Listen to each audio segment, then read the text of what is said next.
శాకాంబరి జ్యోతిషాలం ప్రేక్షకులకు స్వాగతం, సుస్వాగతం. ఈరోజు ప్రధానమైనటువంటి చర్చ ఏంటంటే, పితృదోషాలను జాతకంలో ఎలా కనిపెట్టవచ్చు? పితృదోషాలనేది ఏ విధంగా ఉంటుంది? ఏ విధమైనటువంటి ప్రభావం మనుషుల మీద చూపిస్తుంది అనేటువంటి విషయం మీద ఈరోజు ప్రధానమైనటువంటి చర్చ జరుగుతోంది. పితృదోషాలనేది జాతకంలో ఎలా కనిపెట్టవచ్చంటే, జన్మ జాతకంలో ఎవరికైనా గాని సూర్యుడు పితృకారకుడు. ఆత్మకి కారకుడు సూర్యుడు. చంద్రుడు మాతృకారకుడు. కాబట్టి పితృదోషాలనేటువంటివి ఇది శాపాలు కాదు, దోషాలు. అంటే మన పూర్వీకులు వాళ్ళ యొక్క తప్పులు గాని, లేదా తల్లిదండ్రుల యొక్క మిస్టేక్స్ గాని, తరతరాల నుండి వచ్చేటువంటి దోషాలివి. అంటే ప్రతి అమావాస్యకి లేదా సంక్రాంతి పండుగ రోజు ప్రధానంగా పెద్ద పండుగ అంటారు. ఇది హిందువుల్లో ప్రధానమైనటువంటి పండుగ ఇది. ఈ పండుగ సందర్భంగా పూర్వీకులకి ఆబ్దికాలు పెట్టడం, శ్రాద్ధాలు శ్రద్ధగా చేయడం అనేది చేస్తా ఉంటారు. అంటే ఎంతో శ్రద్ధతో చేయాల్సినటువంటి కర్మలివి. ఇందులో ఎటువంటి దోషాలు కనపడకూడదు చేసేటప్పుడు. ఎందుకంటే మన పూర్వీకులు ఆత్మలు శాంతిస్తేనే పితృదోషాలనేవి తొలుగుతాయి అనేది హిందూ శాస్త్రంలో చెప్పబడినటువంటి విషయం. వాళ్ళ యొక్క ఆత్మలు ఎందుకు ఘోషిస్తాయి? ఆ ఆత్మలు ఎందుకు బాధపడతాయి అనేది మనము చార్ట్‌లో గమనించాలంటే, జన్మ చార్ట్‌లో పితృకారకుడైనటువంటి రవిని రాహు, రాహువు గాని, కేతువు గాని కలిసిన, లేదా సింహరాశిలో ఉన్న శని గాని, రాహువు గాని, కేతువు గాని దుష్టగ్రహాలు సింహరాశిని ఆక్రమించిన, లేదా సూర్యుడితో కలిసి ఉన్నా కూడా ఈ పితృదోషాలనేది ఏర్పడతాయి. ఈ పితృదోషాలు ఉంది అనేసి మనం ఈ విధంగా నిర్ధారణ చేసుకోవచ్చు. అయితే దానివల్ల వచ్చేటువంటి అనర్థాలేంటి? అంటే ఎన్నో అపార్థాలకు దారితీస్తుంది. ఎన్నో మతి స్థిమితం లేనటువంటి పనులకి దారితీస్తుంది. అంటే ఇది అని మనం ఖచ్చితంగా చెప్పలేనటువంటి దోషాలు ఇవి.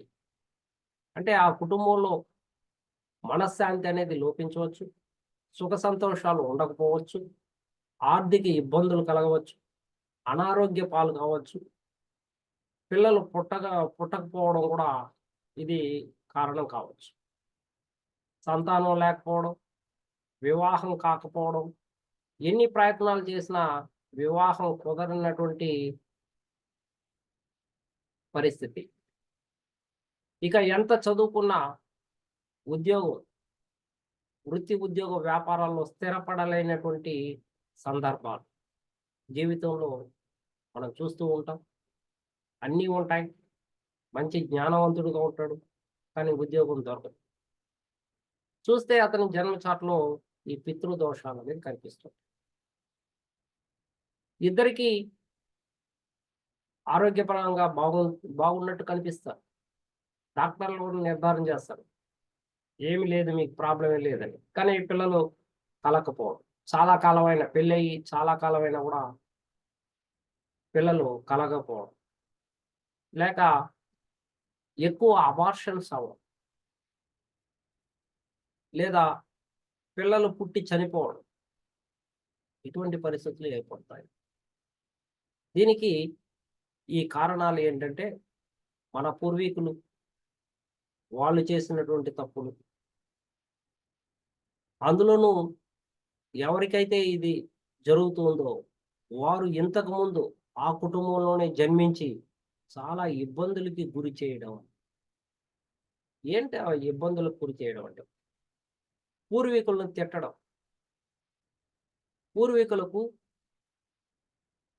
సక్రమంగా శ్రాద్ధాలు, ఆబ్దికాలు, సాంవత్సరికాలు సరిగ్గా చేయకపోవడం, మరిచిపోవడం, పెద్దల్ని గౌరవించకపోవడం, తండ్రిని గౌరవించకపోవడం, తండ్రిని దూషించడం, తండ్రిని తిట్టడం, కొట్టడం, ఇవన్నీ గూడా పితృదోషాల కిందకొస్తాయి. మరి తల్లిదండ్రులకు, వృద్ధులకు ముఖ్యంగా వృద్ధులకు ఆహారం, నీరు సరిగ్గా సప్లై చేయకపోవడం. అంటే తిన్నావా అని అడగకపోవడం. వాళ్ళకి కావాల్సినటువంటి సదుపాయాలు కల్పించలేకపోవడం. అంటే సదుపాయాలంటే ఇక్కడ ఏందంటే ఆహారం, నీరు ప్రధానంగా. తర్వాత మందులు. అంటే వాళ్ళు ఏదైనా నొప్పులతో, అనారోగ్యంతో బాధపడుతూ ఉంటే, వాళ్ళని ఆస్పత్రికి తీసుకుపోకపోవడం, వాళ్ళకి కావాల్సినటువంటి మందులను కొనిచ్చకపోవడం. ఇవన్నీ కూడా పితృదోషాల కిందకొస్తాయి. కాబట్టి ఇవన్నీ పాపాలు. పాప కర్మల్ని మూటగట్టుకోవడం. వృద్ధులను తక్కువగా చూడడం. వృద్ధులను గౌరవించకపోవడం. ఇవన్నీ కూడా పితృదోషాల కిందకొస్తాయి. మరి ఒక ఇంట్లో ఒక్కొక్కరికి అనారోగ్యం ఒకరి తర్వాత ఇంకొకరికి వస్తూ ఉన్నా, ఆర్థిక ఇబ్బందులతో సతమతమవుతూ ఉన్నా, భార్యాభర్తల మధ్య సరైనటువంటి అవగాహన లేకపోయినా, సుఖ సంతోషాలు లేకపోయినా, పిల్లలు పెద్దల్ని తిరగబడుతూ ఉన్నా, పిల్లలు పెద్దల్ని గౌరవించకపోయినా, పిల్లలు యొక్క ప్రవర్తన సరిగా లేకపోయినా, వీటికన్నిటికి కూడా పితృదోషాల యొక్క కారణం అయ్యి ఉండొచ్చు. కాబట్టి అటువంటి వారు ప్రత్యేకంగా దగ్గరలో ఉన్నటువంటి జ్యోతిష్కుడిని సంప్రదించాలి. సంప్రదించి పరిస్థితి ఏందని తెలుసుకొని దానికి తగినట్టు పరిహారాలు చేసుకోవాల్సినటువంటి అవసరం ఎంతైనా ఉంది. మరి పితృకారకుడైనటువంటి రవి ఆత్మవిశ్వాసాన్ని ఇస్తాడు. ఆరోగ్య ప్రదాత, మన సంపదలకు కారకుడు, జ్ఞానానికి కారకుడు, వెలుగుకి కారకుడు, చీకటి నుండి బయటకు తీసుకురావడానికి ప్రధానమైనటువంటి గ్రహం సూర్యగ్రహం. అందువలన అష్టమ దోషం కూడా లేదంట. సూర్యచంద్రులు వెలుగుని ప్రకాశవంతమైనటువంటి గ్రహాలకి అష్టమ దోషం లేదు అంటారు. అందుకే ధనుసు రాశికి అష్టమాధిపతిగా చంద్రుడు ఉన్నాడు. కానీ అష్టమాధిపతి దోషం లేదు అని పరాశర మహర్షి నిక్కచ్చిగా తెలియజేస్తుంది. అంటే నిన్ను చీకటిల నుండి బయటకు తీసుకొచ్చేటువంటి గ్రహాలివి. నీ అజ్ఞానాన్ని పారద్రోలేటువంటి గ్రహాలు రవిచంద్రుడు. నీలో ఉన్నటువంటి కల్మషాన్ని శుద్ధి చేసేటువంటి గ్రహాలు రవిచంద్రుడు. కాబట్టి ఈ రవిచంద్రులు పాపగ్రహాలతో కలిసిన నీలో ఏదో లోపం ఉంది. నీలో గత జన్మలో చేసినటువంటి పాప కర్మలు ఉన్నాయి. నీవు తండ్రిని కొట్టుండొచ్చు. తండ్రిని సరిగ్గా చూసుకోకపోయిండవచ్చు. కాబట్టి ఆ దోషాలన్నీ కూడా ఈ జన్మలో నువ్వు నివృత్తి చేసుకోవాలా? పూర్వజన్మలో తప్పించుకున్నావు. పూర్వజన్మ కావచ్చు, అంతకుముందు జన్మ కావచ్చు, అనేక జన్మలు కావచ్చు. అనేక జన్మల నుండి నువ్వు తిరుగుతున్నావు. కాబట్టి ఈ ఈ జన్మలో నువ్వు ఖచ్చితంగా నీ తల్లిదండ్రులకు కట్టుబడి ఉండాలా? నీ పూర్వీకులకి కట్టుబడి ఉండాలి అనేది ఈ దోషం తెలియజేస్తుంది. ఎప్పుడైతే నువ్వు అనుకున్నది జరగకుండా అనేక మార్లు నిన్ను ఇబ్బంది పెడుతూ ఉంటుందో, అప్పుడు ఎతుక్కుంటావు ఏం జరుగుతా ఉంది. కాబట్టి ఆ సమయంలోన కనీసం జ్యోతిష్కుడిని సంప్రదించి, నీ యొక్క సమస్యకి పరిష్కార మార్గాన్ని చూడాల్సినటువంటి అవసరం ఎంతైనా ఉంది. లేదంటే చాలా నష్టపోతారు కూడా. మరి నివారణకి ఏం చేయాలి? అంటే ప్రతి అమావాస్య ఇది పితృదేవతల కోసం నియమించినటువంటిది ఈ అమావాస్య అనేది. ఆ రోజు చాలా శ్రద్ధగా మీరు మీ ఇంట్లో ఉన్నటువంటివి ఏదైనా కావచ్చు. అది నైవేద్యంగా పెట్టి అంటే వేడిగా ఉన్నటువంటి ఆహారము, పప్పు, నెయ్యి, పాయసం, పాల పాయసం వీటిని బెల్లం, అట్లే పండ్లు, వడ వడ, ఉద్ది వడ. రాహుకు ముఖ్యం ఇది. ఉద్ది వడ. ఇలా నైవేద్యం పెట్టి దక్షిణం వైపు దిక్కుగా మీ పెద్దల యొక్క గతించినటువంటి పెద్దల యొక్క ఫోటోలను పెట్టి, పూలతో అలంకరించి, దక్షిణం వైపుగా దండం పెట్టాల్సినటువంటి ఆవశ్యకత ఉంది.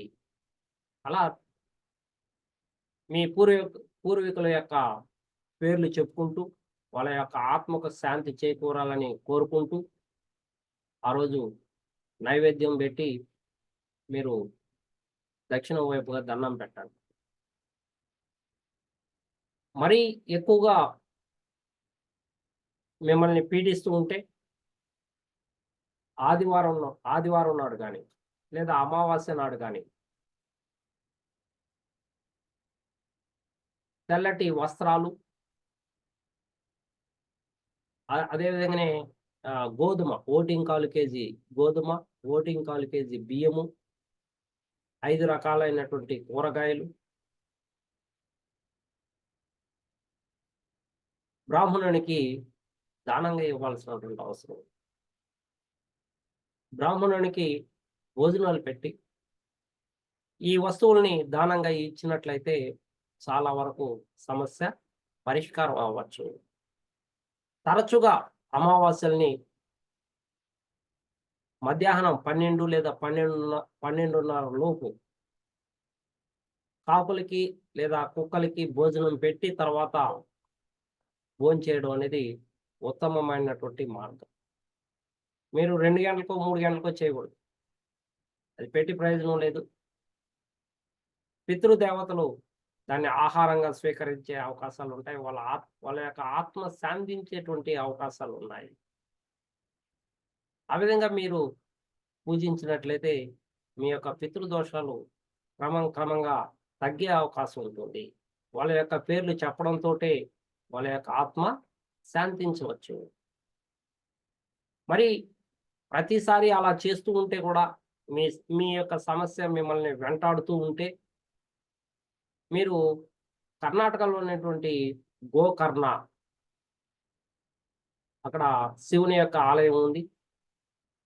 అక్కడ మీరు మృత్యుంజయ హోమం గాని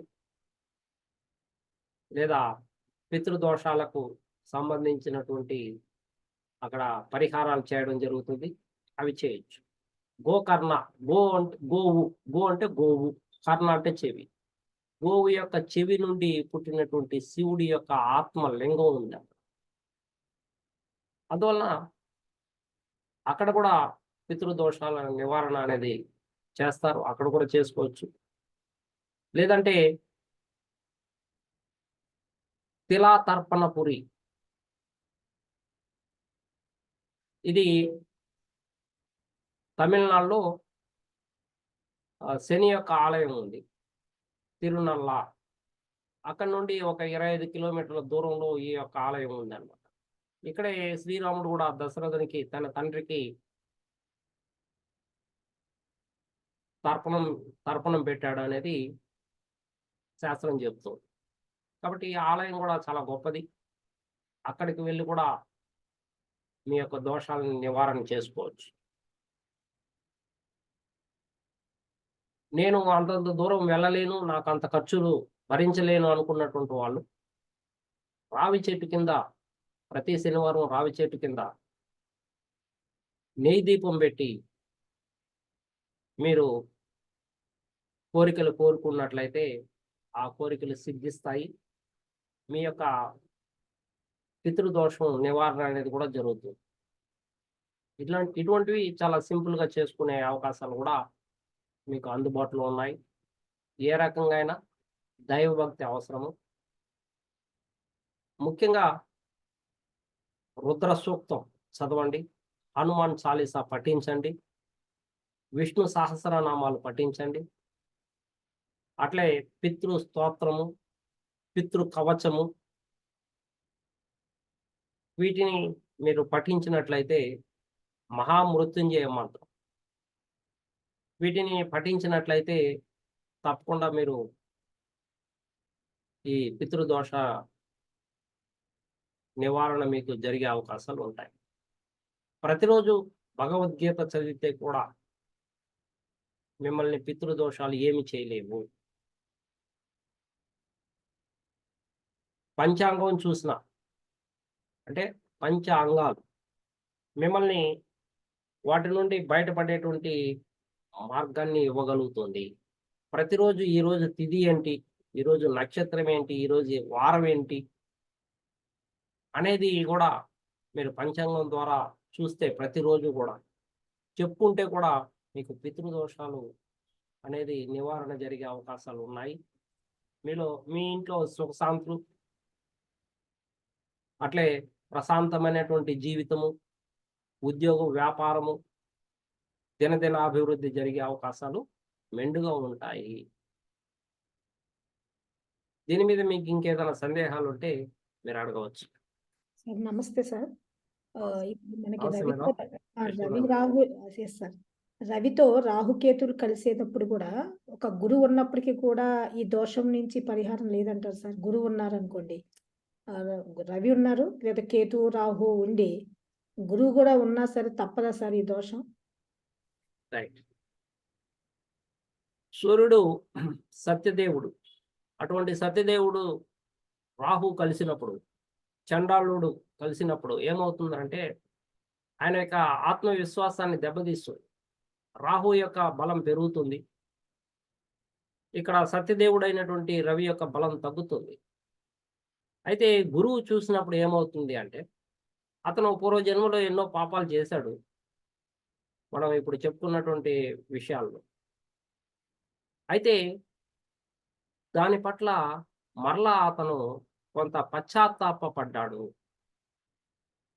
కొంత మంచి కూడా చేశాడు, ఎక్కువ చెడు చేశాడు. 75% చెడు చేశాడు. చివరి సమయంలో 25% మాత్రమే మంచి చేశాడు. కాబట్టి ఈ జన్మలో గురువు చూస్తున్నాడు. గురువు చూస్తున్నాడంటే పరిహారం అవుతుంది అనే అర్థం, అంతేకాని దోషం లేదనేది కాదు. దోషం అయితే ఉంది. అయితే ఈ జన్మలో ఇప్పుడు చెప్పినటువంటి పరిహారాలు చేసుకుంటూ, పెద్దల్ని గౌరవిస్తూ, పెద్దల మాటలు పెడచెవిన పెట్టకుండా, తండ్రిని తల్లిదండ్రులను గౌరవిస్తూ, పూర్వీకుల యొక్క ఆత్మను శాంతి చేకూరే విధంగా శ్రాద్ధలు, ఆబ్దికాలు, సాంవత్సరికాలు ప్రతి సంవత్సరం చేసుకుంటూ వెళ్తూ ఉంటే వీళ్ళకి మంచి జరిగే అవకాశాలు కనిపిస్తుంటాయి. కాబట్టి గురువు చూస్తే ఖచ్చితంగా వీళ్ళకి పరిహారం అనేది జరుగుతుంది. కాబట్టి వీళ్ళు చేయవచ్చు, చేయాలి కూడా. అదేవిధంగా ఈ జన్మలో కట్టుబడి ఉండాలి. మంచికి, ధర్మానికి, న్యాయానికి కట్టుబడి ఉండాల్సినటువంటి ఆవశ్యకత ఉంది. మనం చాలా చూస్తుంటాం, చాలా కుటుంబాల్లో భార్యాభర్తలు బాగున్నా కూడా వాళ్ళకు పుట్టేటువంటి పిల్లలు కుంటిగానో, గుడ్డిగానో, ఏదో ఒక అవయవ లోపంతో జీవిస్తూ పుట్టేటువంటి పిల్లలు ఉన్నారు. మరి వాళ్ళ యొక్క కర్మలు కూడా పూర్వీకుల యొక్క రుణం వాళ్ళు తీర్చుకోవాల్సినటువంటి అవసరం ఉంది. కాబట్టి అటువంటి వాళ్ళు కూడా వీటిని శ్రద్ధగా పాటించినట్లయితే, అంటే పితృపక్షాలు అనేసి వస్తాయి. ఈ పితృపక్షాలప్పుడు చాలా మౌనం పాటించాలి, ఎక్కువగా మాట్లాడకూడదు. ఈ పితృపక్షాలు జరుగుతూ ఉన్నప్పుడు ప్రతి సంవత్సరం వస్తాయి. ఈ పితృపక్షాలు జరుగుతూ ఉన్నప్పుడు వెంట్రుకలు కట్ చేయడం కానీ, గోర్లు కట్ చేయడం కానీ, షేవింగ్ చేసుకోవడం కానీ చేయకూడదు. అంటే ఎవరైతే దోషం ఉందో వాళ్ళకి ఈ శ్రాద్ధ కర్మల్ని ప్రత్యేకంగా వాళ్ళు శ్రద్ధగా చేయాల్సినటువంటి ఆవశ్యకత ఉంది. అలా చేసుకుంటూ వెళ్తే వీళ్ళ యొక్క దోషాలు తగ్గే అవకాశాలు ఉన్నాయి. కాబట్టి గురువు చూస్తే పరిహారం అవుతుంది. అందులో సార్ ఎటువంటి సందేహం లేదు. సార్ చాలా మంచిది. కొంతమంది ఇలాగా గయా వెళ్ళి ఒకసారి ఏదో చేసి వచ్చేసాము ఇంకా ఇంకేం లేదు మేము మొత్తానికే పెట్టేసాం అంటారు. అది కూడా తప్పే అంటారు కదా సార్? అదే రైటే మీరు చెప్పింది. కూడా అదే మంచిదే కానీ చెప్తున్నాను. దీన్ని కొంతమంది కంటిన్యూగా చేయాల్సినటువంటి సందర్భం ఇది.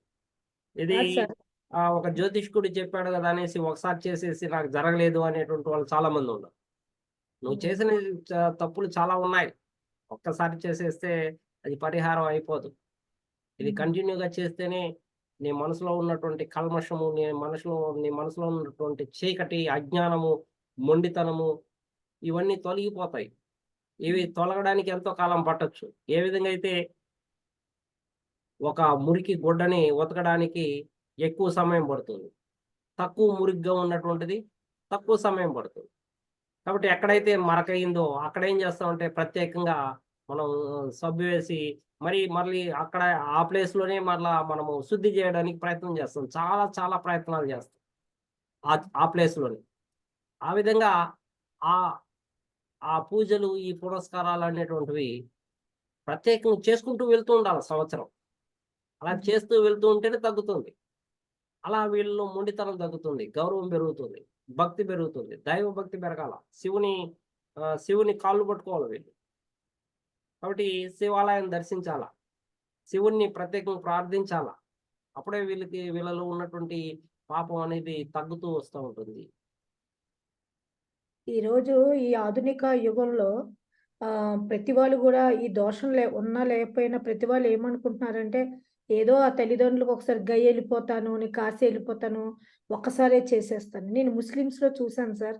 వాళ్ళకి ఏ పండుగ వచ్చినా గాని వాళ్ళు వాళ్ళ పూర్వీకుల సమాధుల దగ్గరికి వెళ్లి వాళ్ళు చాలా అంటే పెళ్ళైనా సరే ఫస్ట్ ఆ శ్మశానానికెళ్ళి వాళ్ళ పెద్దల యొక్క సమాధుల ముందు పూజ చేయడం నేను చూశాను.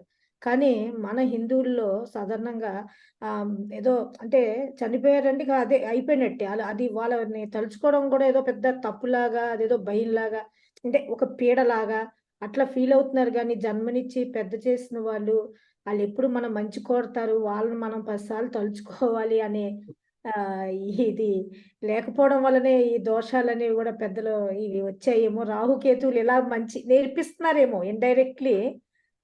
అంటే ఎవరైనా సరే అంటారు గదా! చెడ్డవాడు గూడా మనకు బుద్ధి చెప్తాడని. గ్రహాలు గూడా ఆహ్, ఇలా ఇచ్చైనా కనీసం వాళ్ళలో మార్పు తెస్తున్నారని అనుకోవాలి గదా సార్! కరెక్టే. కరెక్టే. అక్కడ ఎందుకు వాళ్ళకి పరిహారం చేసినా కూడా హ్మ్. వాళ్ళకి ఎందుకు మరలా సమస్యలొస్తాయంటే లేదు.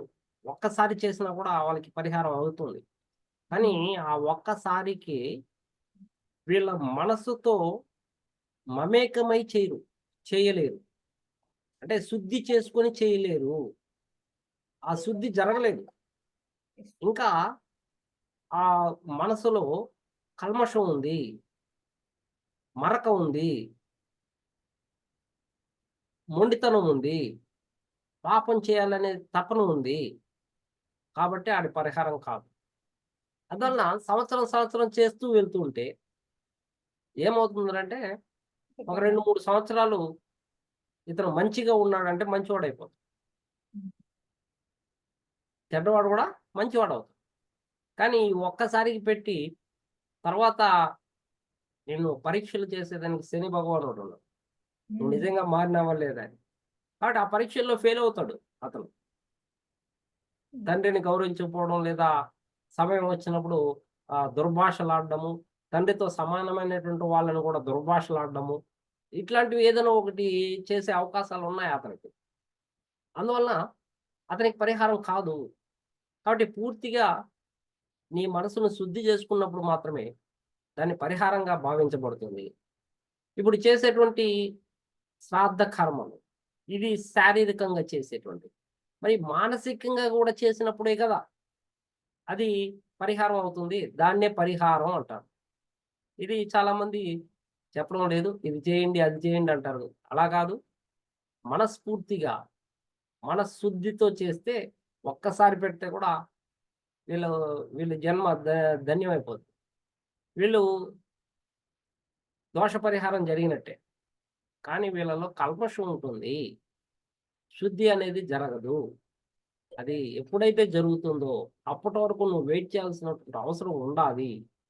అది నువ్వు ఈ రోజు లేదా ఈ క్షణమే నువ్వు శుద్ధి చేసుకొని నువ్వు చేయగలిగితే నీకు ఖచ్చితంగా దోష పరిహారం అనేది జరుగుతుంది. గ్రహాలు నిన్ను పరీక్షించడానికే సిద్ధంగా ఉంటాయి. పితృ దోషాలు ఉన్నప్పుడు అడుగడుగున నిన్ను పరీక్షిస్తూ ఉంటాయి. నీకు అవకాశాలు ఇస్తూ ఉంటాయి, పరీక్షిస్తూ ఉంటాయి. ఆ పరీక్షల్లో భాగంగా నీ యొక్క మనసు పరివర్తన చెందిందా లేదా అనేది ప్రధానంగా ఇక్కడ గుర్తించడం జరుగుతుంది.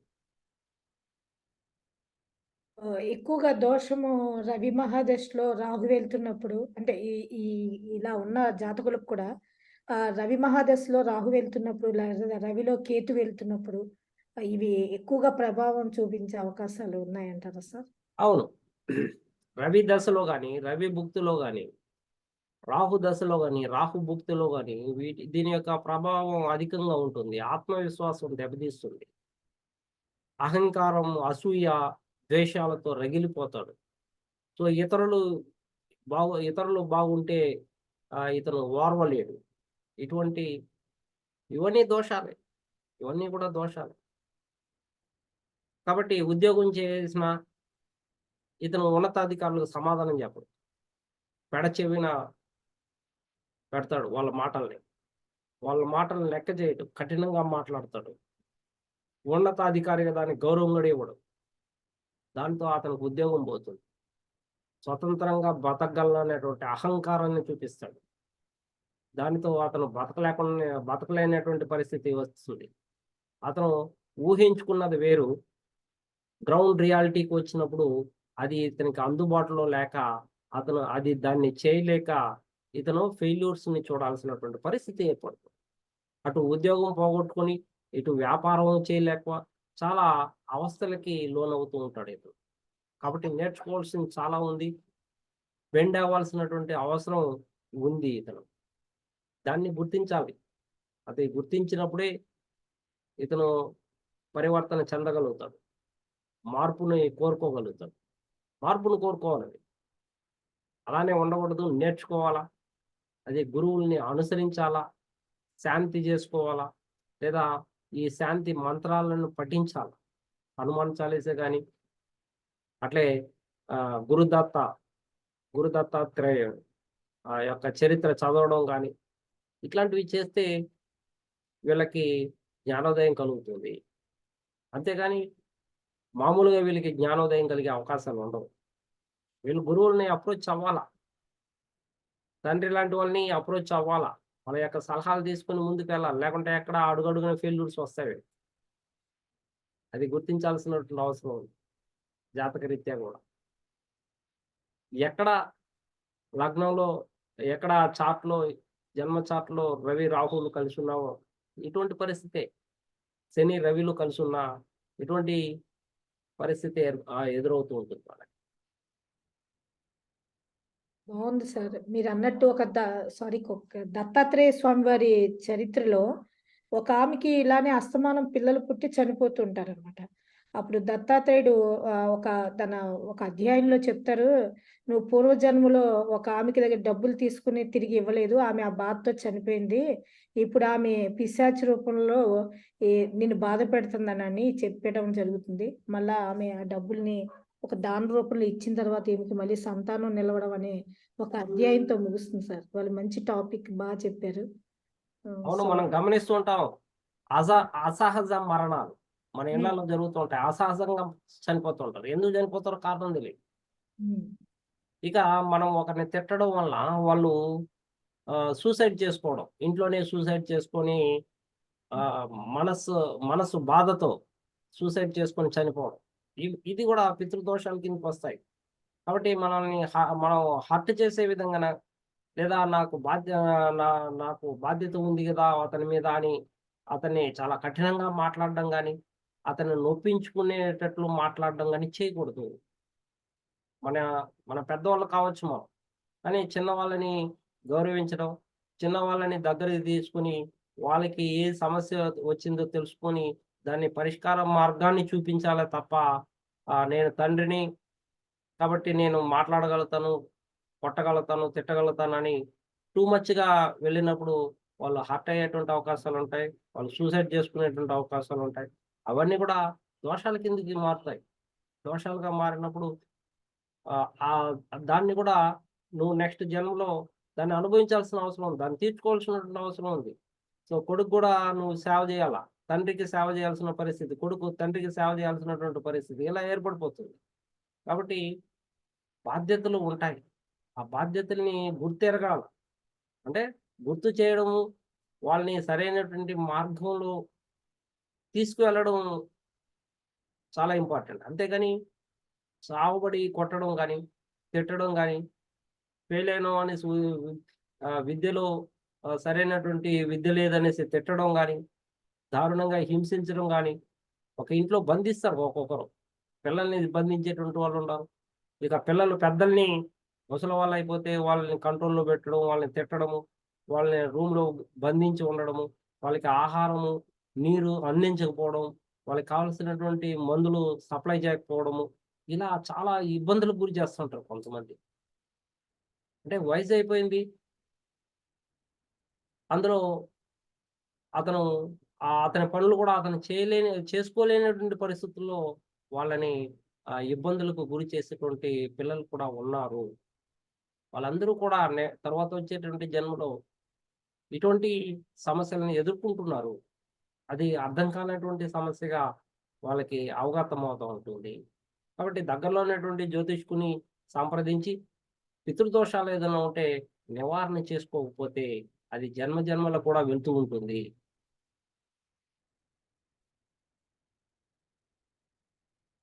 కాబట్టి థ్యాంక్ ప్రతి అమావాస్యని సార్. వాళ్ళు థ్యాంక్ యూ. మనకు ఉపయోగించుకోవాల్సిన అనుకోకుండా సార్ ఉపయోగించుకోవాలి. మనకి రేపు ఎల్లుండ సంక్రాంతి ఉంది.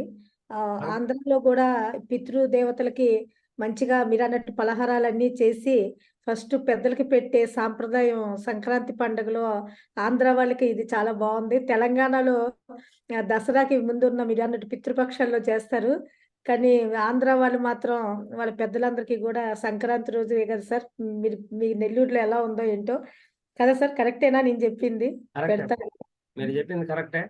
హ్మ్. కాబట్టి ఈ పెద్ద పండుగని హ్మ్. ఉపయోగించుకొని తక్కువ మాట్లాడి, యెస్.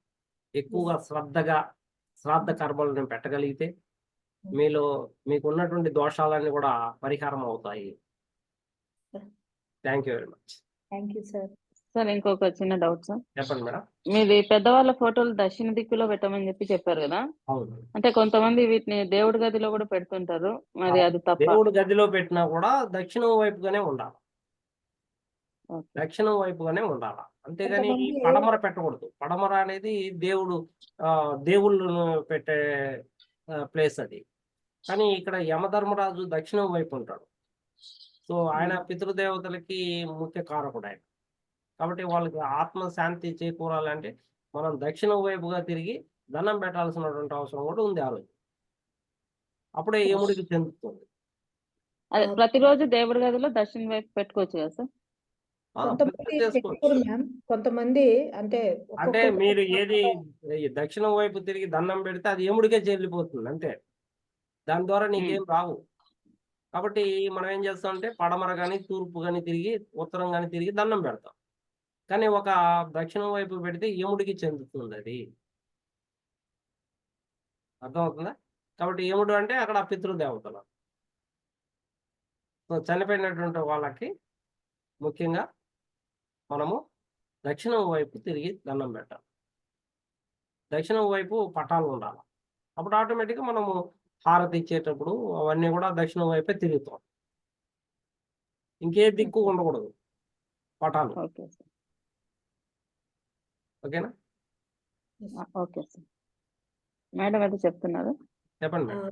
అంటే కొంతమందిలో ఇప్పుడు కొత్తగా చెప్తున్నారేంటంటే దేవుడి రూమ్‌లో పితృదేవతలవి పెట్టొద్దనే దాన్ని కూడా కొంతమంది చెప్తున్నారు సార్. అది మన మన విశ్వాసాన్ని బట్టి మన తల్లిదండ్రులు మనకెప్పుడు ఏం చేయరు. అది కూడా దైవ స్వరూపులే అనే అనే భావన ఉంటే సార్ చెప్పినట్టు దక్షిణలో పెట్టుకోవాలి. లేదు భగవంతుడు అందరికన్నా గొప్పోడు. నా తల్లిదండ్రులకి అందరికీ కూడా ఆయనే తండ్రి అన్నప్పుడు బయట కూడా వేరే రూముల్లో కూడా దక్షిణం సైడ్ వాళ్ళది పెట్టుకొని మన దాంట్లో మాత్రం దేవుణ్ణి పెట్టుకోవడం కూడా ఒక మంచి పద్ధతి. అట్లా కూడా చేసుకోవచ్చు. ఏదైనా మన విశ్వాసం, భక్తి అనేది ఉంటుంది. మనం పెట్టున్నా పెట్టుకోకపోయినా మన హృదయంలో మాత్రం వాళ్ళకి ఉన్నత స్థానాన్ని ఇచ్చినప్పటికీ కూడా సరైన ఫలితాన్ని అందుతాయని నా భావన sir. Yes. Thank you sir. ఓకేనా? ఇంకేమైనా సందేహాలు ఉన్నాయా? ఇంకేం లేవు సార్. చాలా థ్యాంక్ యూ బాగుంది. మేడం. Thank you.